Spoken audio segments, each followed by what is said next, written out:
Hello, babybambambumkin here. Come along with me today to visit some ancient temples, pre-Columbian, even earlier, here on the shorelines of the ancient Lake Bonneville in Salt Lake City, Utah. We're going to see sites that are sacred to ancients, to the LDS, and also to the true and living Mormon Church, the LOA. Enjoy! Here we are looking at the writing that was seen upon the golden plates that Joseph Smith translated using the magical stones, the Urim and Thummim.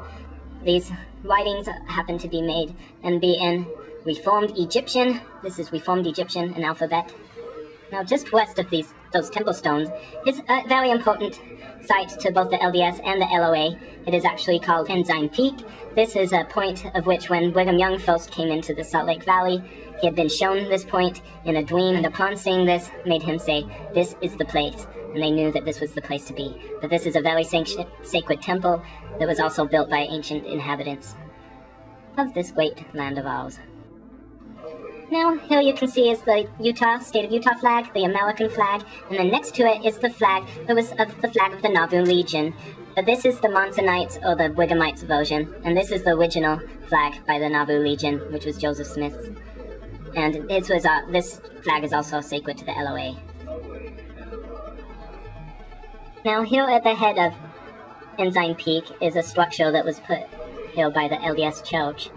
And I personally believe, and I think it is the view of also most of the people I'm affiliated with, and most Mormons that I'm affiliated with, that the reason that they went with this kind of structure, using the type of concrete that they did, and putting this sacred circle in and things, was to show and represent that this was a sacred place to the inhabitants of this area, and that it was a very, very extremely ancient, probably post-Adamic, post-Atlantean type of inhabitants here. And here is the sacred obelisk on the top of the peak. Now, the thing that was very important to know is that the reason that they carved these other stones out in square like this was just to show that at one time these were extremely grand inhabitants and very closer to kind of a Stonehenge type society. And just more extreme examples of the temple stones and how these are obviously man-made stones. If you get up onto them, you can see how they're made out of a concrete type substance. More close-up examples of the concrete type stuff that was used in these giant temple stones. You can see they're just very extremely squared off. Squares are not very... they're kind of more of a man-made type shape. And if we look beyond there, we can see one of the only things that can be seen outside of the Great Wall of China from outer space, the copper mines, the Bingham copper mines. And as we look out at this beautiful sight and view, actually looking out west, we can see the Great Salt Lake,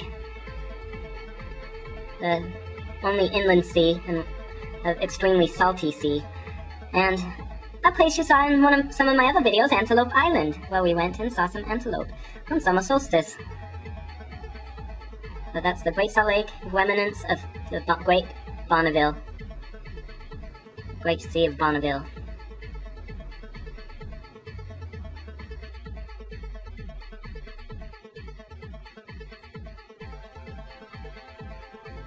Now, it's quite incredible to be able to see from this point. This is probably the best view you're going to see of Salt Lake City in the entire state. And you can see the state capitol down there, and you can see all the way out to what they call the point of the mountain that goes down to Utah County or Happy Valley, where I'm originally from. There is the temple. This is the temple, the Salt Lake temple that the LDS have control over currently. And one of the more amazing things to see is a photograph from the 1800s of the exact same view.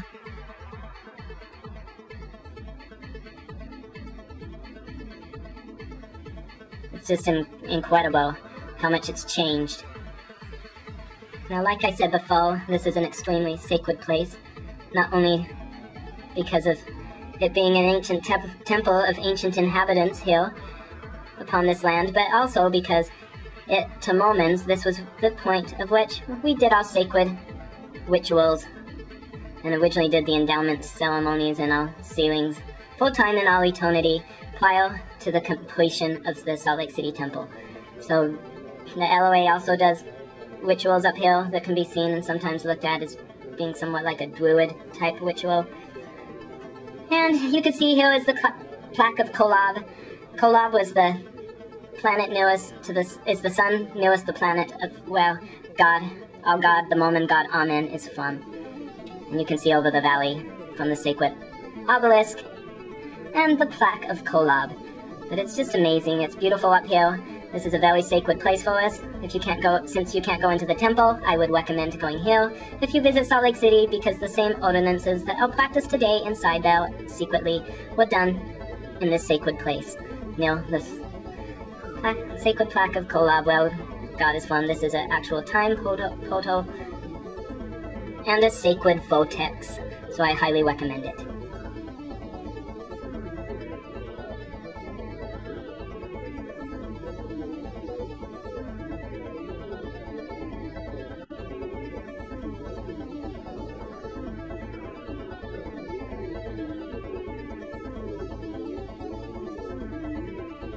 I'm Baby Bam Bam Bumpkin. Out!